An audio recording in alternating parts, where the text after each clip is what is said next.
ನಮಸ್ಕಾರ ಸ್ನೇಹಿತರೆ. ಭಾರತದ ಜಾಗೃತ ಶಕ್ತಿಪೀಠಗಳಲ್ಲಿ ಬಾದಾಮಿಯ ಶ್ರೀ ಶಾಕಾಂಬರಿ ಶಕ್ತಿಪೀಠವು ಒಂದಾಗಿದೆ. ಇವಳಿಗೆ ಬನಸಿರಿ ದೇವಿ, ಬನಶಂಕರಿ ಎಂದು ಕೂಡ ಕರೆಯುತ್ತಾರೆ. ಬನಶಂಕರಿ ದೇವಿಯನ್ನ ನವದುರ್ಗೆಯಲ್ಲಿ 6ನೇ ಅವತಾರ ಎಂದು ಬಣ್ಣಿಸಲಾಗಿದೆ. ಈ ಅದ್ಭುತ ಬನಶಂಕರಿ ದೇವಸ್ಥಾನವು ಕರ್ನಾಟಕ ರಾಜ್ಯದ ಬಾಗಲಕೋಟೆ ಜಿಲ್ಲೆಯ ಬಾದಾಮಿ ತಾಲೂಕಿನ ಚೋಲಚ ಗುಡ್ಡದಲ್ಲಿದೆ. ಈ ದೇವಾಲಯದ ಬಗ್ಗೆ ಅತ್ಯಂತ ರೋಮಾಂಚನಕಾರಿ ಸಂಗತಿ ಏನೆಂದರೆ, ಭಕ್ತಾದಿಗಳು ಹಿಂದೂ ಸಂಸ್ಕೃತಿಯ ಪ್ರಕಾರ ದುರುದ್ದೇಶದ ಪೂರಿತವೆಂದು ಪರಿಗಣಿಸಲಾದಂತಹ ರಾಹು ಕಾಲದಲ್ಲಿಯೇ ಇಲ್ಲಿ ಪೂಜೆಯನ್ನು ಸಲ್ಲಿಸಲಾಗುತ್ತದೆ. ಭಕ್ತರು ತಮ್ಮ ಜೀವನದಲ್ಲಿ ಬರುವ ದುಃಖಗಳು, ಬಡತನ ಹಾಗೂ ದುರುದ್ದೇಶಗಳು ದೂರವಾಗಲಿ ಎಂದೇ ಈ ದೇವಾಲಯದಲ್ಲಿ ರಾಹು ಕಾಲದಲ್ಲಿ ಪೂಜೆಯನ್ನು ನಡೆಸಲಾಗುತ್ತದೆ. ಬನಶಂಕರಿ ದೇವಾಲಯದ ಪ್ರಸಿದ್ಧ ದಂತಕಥೆಯ ಪ್ರಕಾರ ಹಿಂದೆ ದುರ್ಗಾಮಾಸುರನೆಂಬ ರಾಕ್ಷಸನಿದ್ದನು. ಅವನು ಈ ಗ್ರಾಮದ ಸ್ಥಳೀಯ ಜನರಿಗೆ ನಿಯಮಿತವಾಗಿ ಕಿರುಕುಳ ಕೊಡುತ್ತಿದ್ದನು. ಗ್ರಾಮದ ನಿವಾಸಿಗಳ ನಿರಂತರ ಪ್ರಾರ್ಥನೆಯ ನಂತರ ಬನಶಂಕರಿ ದೇವಿಯು ಯಜ್ಞದ ಬೆಂಕಿಯಲ್ಲಿ ಕಾಣಿಸಿಕೊಳ್ಳುತ್ತಾಳೆ. ಅವಳು ಆ ರಾಕ್ಷಸನನ್ನು ಸಂಹರಿಸಿ ಪಟ್ಟಣವನ್ನ ದುರ್ಗಮಾಸುರ ಎಂಬ ರಾಕ್ಷಸನಿಂದ ರಕ್ಷಿಸುತ್ತಾಳೆ. ಹೌದು, ಅಂದು ದೇವಿ ಕಾಣಿಸಿಕೊಂಡ ಸ್ಥಳವೇ ಈ ಬನಶಂಕರಿ. ಇಲ್ಲಿಯೇ ಇದೇ ಸ್ಥಳದಲ್ಲಿ ಈ ದೇವಾಲಯವನ್ನು ಸ್ಥಾಪಿಸಲಾಗಿದೆ. ಅಂದಿನಿಂದ ಇಲ್ಲಿಯವರೆಗೂ ಈ ದೇವಿ ಇಲ್ಲಿಯ ಸ್ಥಳೀಯರನ್ನು ಹಾಗೂ ನಮ್ಮ ರಾಜ್ಯವನ್ನು ರಕ್ಷಿಸುತ್ತಾಳೆ ಎಂದು ನಂಬಲಾಗಿದೆ. ಇದೇ ಕಾರಣ ಲಕ್ಷಾಂತರ ಜನರು ಕರ್ನಾಟಕದಿಂದ ಹಾಗೂ ಹಲವು ರಾಜ್ಯಗಳಿಂದ ಈ ದೇವಿಯನ್ನು ಮನೆದೇವತೆಯಾಗಿ ನಡೆಸಿಕೊಳ್ಳುತ್ತಾರೆ. ಬನಶಂಕರಿ ದೇವಾಲಯ 7ನೇ ಶತಮಾನದಲ್ಲಿ ನಿರ್ಮಾಣವಾಗಿದ್ದರೂ ಅದನ್ನು 17ನೇ ಶತಮಾನದಲ್ಲಿ ಮರಾಠರು ದುರಸ್ತಿಗೊಳಿಸುತ್ತಾರೆ.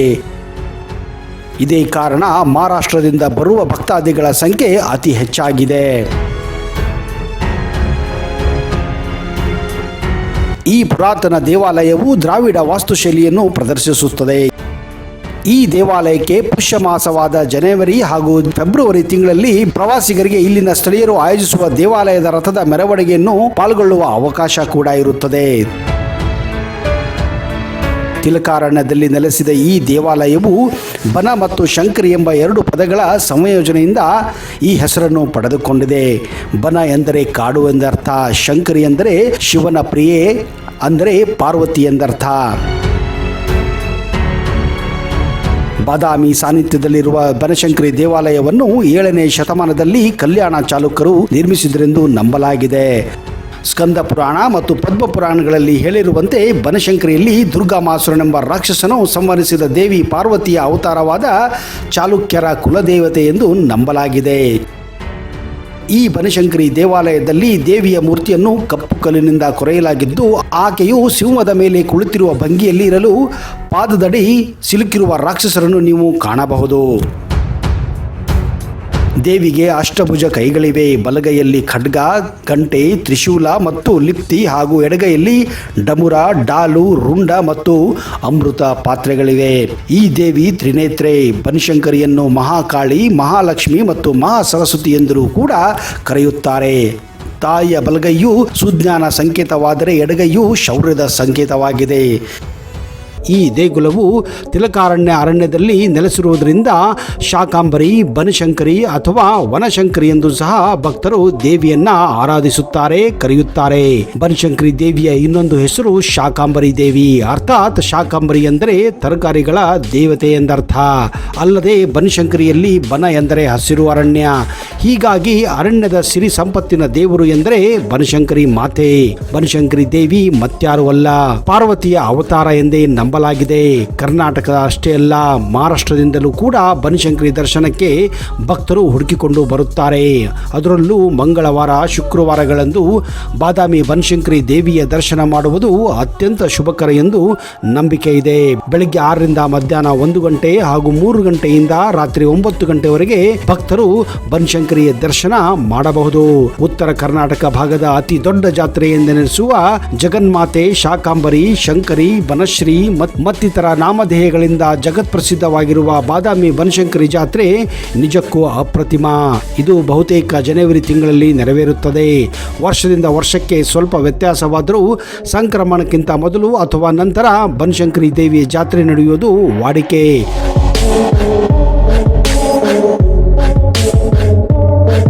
ಪ್ರತಿ ವರ್ಷ ಸಂಕ್ರಮಣದ ಪುಣ್ಯ ಸ್ನಾನಕ್ಕಾಗಿ ಅಸಂಖ್ಯಾತ ಭಕ್ತರು ಬನಶಂಕರಿಗೆ ಆಗಮಿಸುತ್ತಾರೆ. ಹರಿದ್ರಾ ತೀರ್ಥದಲ್ಲಿ ಪುಣ್ಯ ಸ್ನಾನ ಮಾಡುವ ಭಕ್ತರು ದೇವಿಯ ದರ್ಶನ ಪಡೆದು ಜಾತ್ರೆಯಲ್ಲಿ ಪಾಲ್ಗೊಳ್ಳುತ್ತಾರೆ. ಅದರಲ್ಲೂ ನವದಂಪತಿಗಳು, ಮಕ್ಕಳಾಗದಿರುವವರು, ಸಂಕಷ್ಟದಲ್ಲಿರುವವರು ದೇವಿಗೆ ವಿಶೇಷ ಹರಕೆ ಹೊರುತ್ತಾರೆ. ಮಕ್ಕಳಿಗಾಗಿ ಹರಕೆ ಹೊತ್ತ ಭಕ್ತರು ಇಷ್ಟಾರ್ಥ ಪೂರೈಸಿದ ಬಳಿಕ ಮಕ್ಕಳೊಂದಿಗೆ ಬಂದು ಹರಿದ್ರಾ ತೀರ್ಥದಲ್ಲಿ ಬಾಳೆ ದಿಂಡಿನ ತೆಪ್ಪದ ಮೇಲೆ ಮಕ್ಕಳನ್ನು ಕುಳ್ಳಿರಿಸಿ ಒಂದು ದಂಡೆಯಿಂದ ಮತ್ತೊಂದು ದಂಡಕ್ಕೆ ತಲುಪಿಸಿ ಹರಕೆಯನ್ನ ತೀರಿಸುತ್ತಾರೆ. ಕೆಲವು ಭಕ್ತರು ಸವದತ್ತಿ ಯಲ್ಲಮ್ಮನ ಜಾತ್ರೆ ಮುಗಿಸಿಕೊಂಡು ಬನಶಂಕರಿ ಜಾತ್ರೆಗೆ ಆಗಮಿಸಿ ದೇವಿಯ ದರ್ಶನವನ್ನು ಕೂಡ ಪಡೆಯುತ್ತಾರೆ. ಆದ್ದರಿಂದ ತಿಂಗಳುಗಟ್ಟಲೆ ನಡೆಯುವ ಬನಶಂಕರಿ ಜಾತ್ರೆ ಜಾತಿ, ಮತ, ಪಂಥ ಭೇದ ಭಾವ ಮರೆತು ಲಕ್ಷಾಂತರ ಭಕ್ತರು ಸಮಾಗಮವಾಗುವುದಕ್ಕೆ ಇಲ್ಲಿ ಸಾಕ್ಷಿಯಾಗಿದೆ. ಸಿಂಹವಾಸಿನಿಯಾದ ಬನಶಂಕರಿ ದೇವಿ ಚಾಲುಕ್ಯರ ಕುಲದೇವತೆ ಎಂಬ ಪ್ರತೀತಿ ಇದೆ. ಚಾಲುಕ್ಯರ ಅರಸರೇ ದ್ರಾವಿಡ ಶೈಲಿಯಲ್ಲಿ ದೇವಾಲಯವನ್ನ ನಿರ್ಮಿಸಿದರು ಎಂದು ನಂಬಿಕೆ ಇದೆ. ಅಷ್ಟೇ ಅಲ್ಲದೆ ರಾಷ್ಟ್ರಕೂಟರು, ವಿಜಯನಗರ ಹಾಗೂ ಪೇಶ್ವೆ ಅರಸರು ದೇವಿಯ ಆರಾಧಕರಾಗಿದ್ದರು.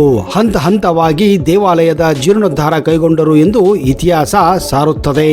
ದೇಶದ ಶಕ್ತಿಪೀಠಗಳಲ್ಲಿ ಒಂದಾಗಿರುವ ಬನಶಂಕರಿ ದೇವಿಯ ಜಾತ್ರಾ ಮಹೋತ್ಸವವು ಪುಷ್ಯ ಶುಕ್ಲ ಅಷ್ಟಮಿಯಂದು ಘಟಸ್ಥಾಪನೆ, ಧ್ವಜಾರೋಹಣೆಯೊಂದಿಗೆ ಆರಂಭವಾಗುತ್ತದೆ. ದೇವಿಯು 8 ಕೈಗಳಿಂದ ಕೂಡಿದ್ದಾಳೆ. ಬಲಗೈಯಲ್ಲಿ ಖಡ್ಗ, ಗಂಟೆ, ತ್ರಿಶೂಲ ಮತ್ತು ಲಿಪಿ ಹಾಗೂ ಎಡಗೈಯಲ್ಲಿ ಡಮರು, ಡಾಲು, ರುಂಡ ಮತ್ತು ಅಮೃತ ಪಾತ್ರೆಗಳಿವೆ. ದೇವಿಯು ತ್ರಿನೇತ್ರೆ ಉಳ್ಳವಳು. ರಥೋತ್ಸವಕ್ಕೆ ಮೊದಲೇ ದೇವಿಗೆ ವಿಶೇಷ ಪೂಜೆಗಳು ಕೂಡ ಜರುಗುತ್ತವೆ. ಅಷ್ಟಸಿದ್ಧಿ ಕರುಣಿಸುವ ತಾಯಿ ಎಂದು ಶ್ರದ್ಧಾ ಭಕ್ತಿಯಿಂದ ಮಂತ್ರ ಘೋಷಗಳೊಂದಿಗೆ ಪೂಜಿಸಿ ಜಾತ್ರೆಯ ಮುನ್ನಾ ದಿನ ಘಟಸ್ಥಾಪನೆ ಮಾಡಲಾಗುತ್ತದೆ.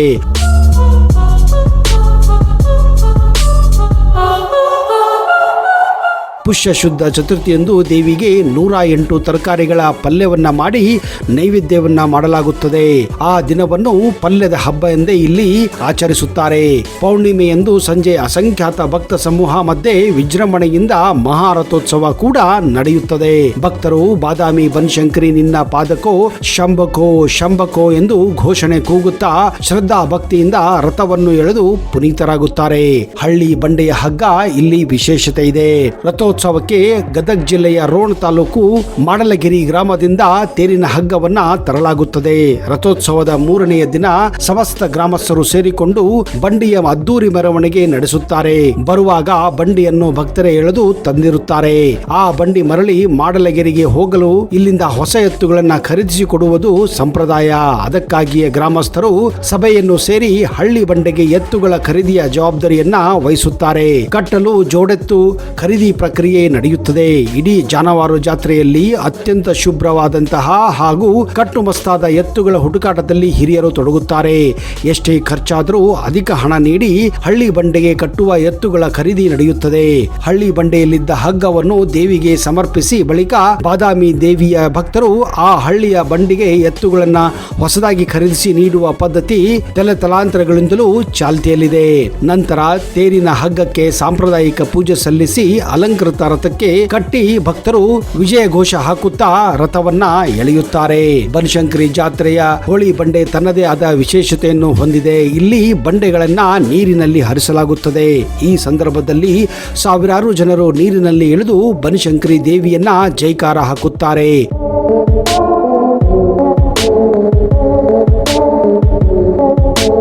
ಆದರೆ ಇಲ್ಲಿ 1972ರಲ್ಲಿ ಒಂದು ವಿಚಿತ್ರ ಘಟನೆಯೇ ನಡೆದು ಹೋಗಿತ್ತು. ಹೋಳಿ ಬಂಡೆ ನಡೆಯುವ ಸಂದರ್ಭದಲ್ಲಿ ಒಬ್ಬ ಸುಂದರವಾದ ಹುಡುಗಿ ಇದ್ದಕ್ಕಿದ್ದ ಹಾಗೆ ನೀರಿನ ಮೇಲೆ ನಡೆದುಕೊಂಡು ಹಾಗೆ ಗೋಚರಿಸುತ್ತದೆ. ಇದನ್ನು ಕಂಡಂತಹ ಅಲ್ಲಿ ಸೇರಿದ ಜನರು ನಿಜಕ್ಕೂ ದಿಗ್ಭ್ರಾಂತರಾಗಿದ್ದರು. ಕೆಲವರ ಪ್ರಕಾರ ಸಾಕ್ಷಾತ್ ಬನಶಂಕರಿ ದೇವಿಯೇ ಒಂದು ಹುಡುಗಿಯ ವೇಷದಲ್ಲಿ ಬಂದು ಈ ಹೋಳಿ ಬಂಡೆಯನ್ನು ಸಂಭ್ರಮಿಸಲು ನೀರಿನ ಮೇಲೆ ನಡೆದುಕೊಂಡು ಬಂದಿದ್ದಳು ಎನ್ನುವ ಮಾಹಿತಿ ಇದೆ. ಈ ಘಟನೆಯನ್ನು ಸಾಕ್ಷಾತ್ ನೋಡಿದಂತಹ ಅಮೀನ್ಗಢ ಊರಿನ 77 ವರ್ಷದ ವೀರಪ್ಪ ಪಾಟೀಲ್ ಹಾಗೂ ಕುಷ್ಟಗಿಯ 80 ವರ್ಷದ ಚಂದ್ರಪ್ಪ ಸಂಕೇಶ್ವರ್ ಈಗಲೂ ಈ ಒಂದು ಘಟನೆ ತಮ್ಮ ಕಣ್ಣ ಮುಂದೆ ಬರುತ್ತದೆ ಎಂದು ನೆನೆಸಿ ಹೇಳುತ್ತಾರೆ. ಪುಷ್ಯ ಕೃಷ್ಣ ಚತುರ್ಥಿಯಂದು ಕಳಸ ಇಳಿಯುವ ಕಾರ್ಯಕ್ರಮದೊಂದಿಗೆ ಧಾರ್ಮಿಕ ಕಾರ್ಯಕ್ರಮಗಳು ಮುಕ್ತಾಯಗೊಳ್ಳುತ್ತವೆ. ದೇವಿಯ ದರ್ಶನಕ್ಕೆ ಬಂದವರು ಇಲ್ಲಿ ಊಟ ಮಾಡದೆ ಹಿಂದಿರುಗುವುದು ಅಪರೂಪ. ಸುತ್ತಲಿನ ಗ್ರಾಮೀಣ ಭಾಗದ ಮಹಿಳೆಯರು ಮನೆಯಿಂದಲೇ ಸಿದ್ಧಪಡಿಸಿಕೊಂಡು ಬಂದ ಊಟವನ್ನ ಪ್ರವಾಸಿಗರಿಗೆ ವೀಕ್ಷಕರಿಗೆ ಹಾಗೂ ಭಕ್ತಾದಿಗಳಿಗೆ ನೀಡುತ್ತಾರೆ. ಅದರಲ್ಲಿಯೂ ಇಲ್ಲಿಯ ಪಲ್ಲೆಯ ಊಟ ವಿಶ್ವಾದ್ಯಂತ ಪ್ರಸಿದ್ಧಿಯನ್ನ ಪಡೆದುಕೊಂಡಿದೆ. ಅದರಲ್ಲೂ ವಿಶೇಷವಾಗಿ ರೊಟ್ಟಿ, ವಿವಿಧ ಪಲ್ಯಗಳು, ಶೇಂಗಾ ಚಟ್ನಿ, ಹಿಂಡಿ ಮುಂತಾದ ಮೊಸರು, ತಾಜಾ ಹಸಿ ತರಕಾರಿಯನ್ನು ಕಡಿಮೆ ಬೆಲೆಯಲ್ಲಿ ಉಣಬಡಿಸುವುದು ವಿಶೇಷತೆ.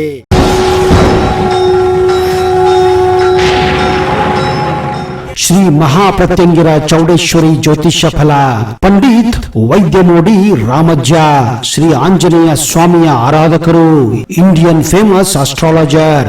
Get 100% solution to all your problems. Shri Pratyangira ದೇವಿಯನ್ನ ವಶಪಡಿಸಿಕೊಂಡಿರುವ ಏಕೈಕ ಜ್ಯೋತಿಷ್ಯರು ಪಂಡಿತ್ ರಾಮಜ್ಜನವರು.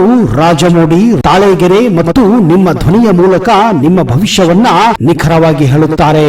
ಫೋನಿನ ಮೂಲಕ ನೇರ ಪರಿಹಾರದಲ್ಲಿ ಓಪನ್ ಚಾಲೆಂಜ್. ಆಂಜನೇಯ ಸ್ವಾಮಿಯ ಅನುಗ್ರಹದಿಂದ ವಿಶೇಷ ಪರಿಹಾರ ತಿಳಿಸುತ್ತಾರೆ. ನಿಮ್ಮ ಒಂದು ಕರೆ ನಿಮ್ಮ ಭವಿಷ್ಯವನ್ನೇ ಬದಲಾಯಿಸಬಲ್ಲದು. ಇವರ ದೂರವಾಣಿ ಸಂಖ್ಯೆ 9008220252.